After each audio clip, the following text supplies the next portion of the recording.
Ozempic, yet again, it rears its ugly head. I'll fill you in on the latest. Also, update on my cancer, what's been going on the last little while. And I want to talk to you today a little bit about gray matter. And I don't mean the brain, I mean the hair.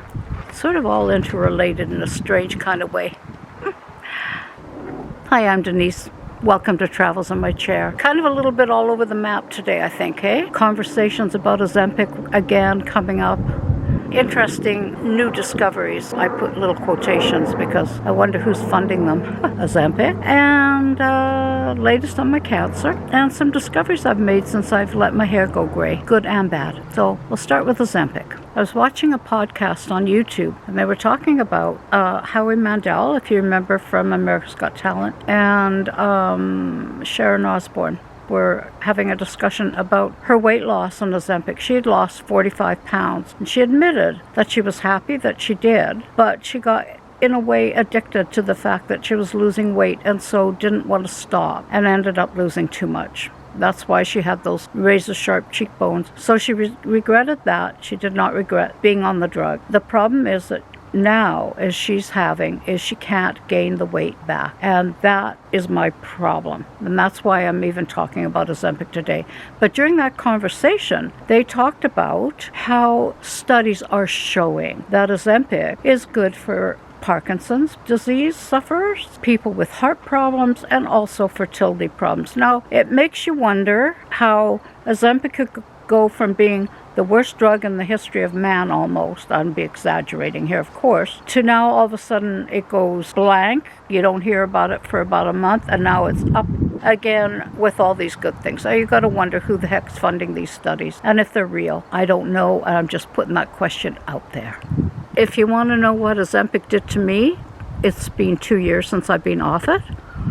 As you know, I had trouble eating when I was on it, and that continues on. It's affected my taste buds and my nose, my smell. Certain food, ridiculous foods, I gotta say. Vanilla ice cream, I can't eat anymore. Milk chocolate, I can't eat anymore. I still can't handle the smell of cooked meat, and I can only eat meat if it's cut up into little bits and I only have a little bit. If you put a big slab of steak on my plate, I can't eat it. I mean, I try, but I think, and Sharon Osbourne has said the same thing, I think some of the stuff that's happened is permanent. I really do. I think it's permanent. And I am not able to eat the amount of food that I was able to eat before at all. And there's certain foods that I absolutely cannot eat. Anything with spice. I'm almost like on a baby food bland diet, and that has not changed. I fluctuate a couple of pounds with my weight, but seriously, it hasn't gone up. And I know a lot of people said that when they went off Ozempic, all their weight came back, but I guess each person's different, right? And you have to remember that it is a hormone. So if it's affecting fertility, and they're saying Parkinson's and so forth, I don't know, guys. I don't want you to get your hopes up for nothing. You know what I mean? As far as the cancer goes, they took me off the chemo drug temporarily, and I'll be going back on it on the 3rd of September. She allowed me to go off because my mouth sores took almost 3 weeks to heal. And the reason I'm talking about Ozempic, because, guys, that 3 weeks of not being able to eat and getting weaker, when I finally could eat, Alan went and bought lamb kebabs or something. And he was just sitting there at the table. I'm eating. And I asked him to buy me one of those packaged rice things because they're pretty mild, bland. And I'm eating away. And all of a sudden I think he's looking at me, and I look over and he's watching me, and I go, he says, "You just ate all your dinner. For the first time, you just ate all your dinner." And oh my God, I did. I ate all my dinner. I didn't even know it. So, in a weird sort of way, that 3 weeks of almost starving myself, coupled with Ozempic, I tell you, all of a sudden I am now being able to eat not any of those foods I've talked about, but I'm able to eat more quantity of food, which is making me better, I think.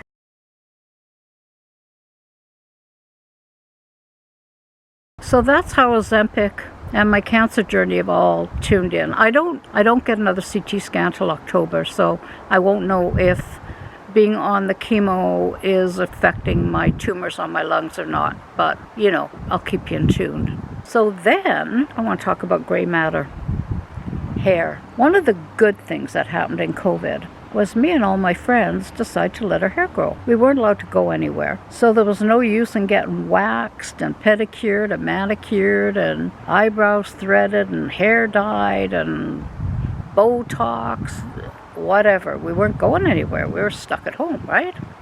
So we decided to let our hair grow. Now you could put a cap on your head or something like that. And to be honest, I had tried before COVID. In 2019, I decided I was going to start letting my hair grow out. And I saw this color at the hairdressers, and it was called Lavender Mist or Lilac Frost or something. It was beautiful. It was like a silvery gray with a very hint of a lavender or lilac color in it. It was so pretty. So I had that mixed with another color of silver and then a more charcoaly color all blended in. You know, highlights, lowlights, whatever, to get the money cost up. Anyway, then I come out of the salon, and I realize after a week that my hair is dry. It looks horrible. My grandkids say that I've got yellow head, and my friends say I look like I'm a platinum blonde, and it does not suit me at all with my very fair complexion. So we start doing she strips all the color out of my hair, and we start again. And we start with highlights and lowlights and gradually changing it so that more and more of my gray can show. And then one day she looked at the top of my head and she said, "You know, Denise, you don't have as much gray hair as you think you have. Yeah, I think you're going to be shocked. Why don't you just let it grow? I know I'm not getting money from you, but really, honestly, by this time we're now beginning in COVID." So I said, okay. So I said, cut my hair real short. I'll see you when I see you.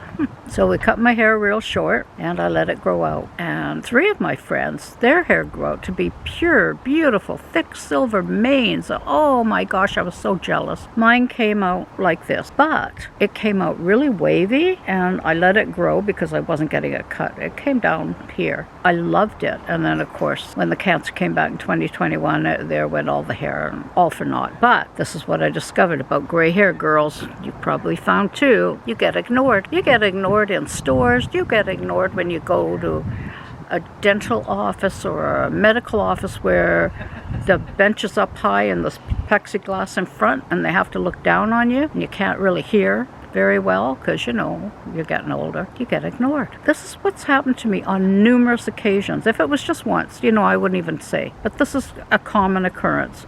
Someone's pushing my wheelchair. We're going to go into a restaurant. The maitre d' will look at the person pushing my chair and say, does she need a special place to sit? Can she get out of her wheelchair? Last time that happened, I went, she can hear and talk, so please talk to me and ask me. Sounds a bit harsh, isn't it? And normally, you know what, I just smile and whatever, but it's beginning to really bug me. Does it begin to bug you guys? Getting ignored? I go into a store looking for a specific item because I have specific needs. My body is kind of weird. I've got small shoulders, no chest, my legs are skinny, but my stomach, because I'm sitting in a wheelchair, can you see?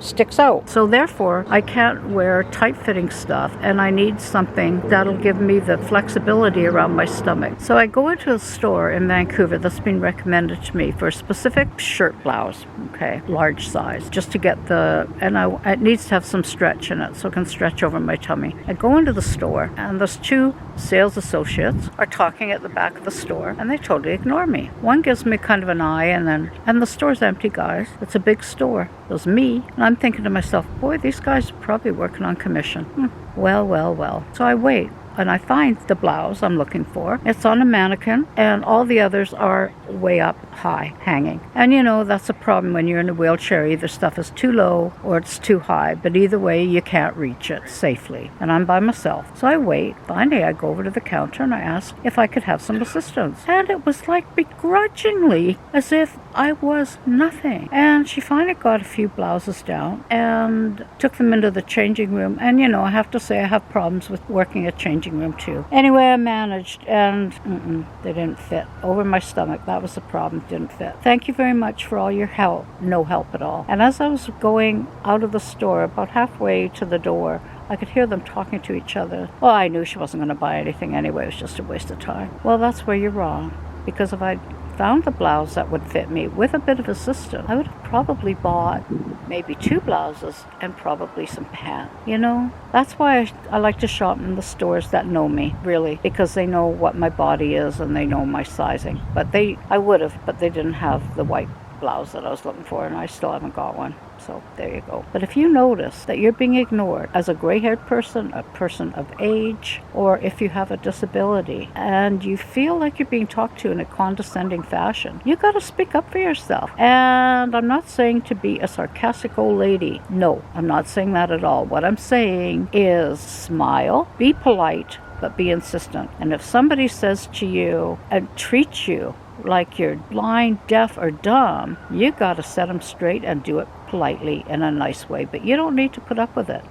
We gray hairs have got wisdom. We've got wisdom of years of stuff that we can share with people if they would just ask. We know how to darn a sock. We know how to fix a button. Do some of these kids even know how to do something like that? No, they don't. We do, because we had to. We didn't just throw stuff away when we were growing up. We had to make it work, didn't we? Maybe we're going back to those times a little bit, do you think? Anyway, enough of my ranting and raving. You know me, I don't get ignored for long. I'm in your face. And you know what? I like my gray hair. It's never been healthier, really. So thanks for joining me, you lovely people. I'm still wrestling with my sea glass trees. Anyway, going away for a camping trip in a few days with my family and friends. There's going to be a whole crew of us to the beach. And I'm not on drugs, so I'll be okay, I hope. So we'll see you in a couple of weeks. Thanks for joining me. Enjoy the rest of your day. Bye for now.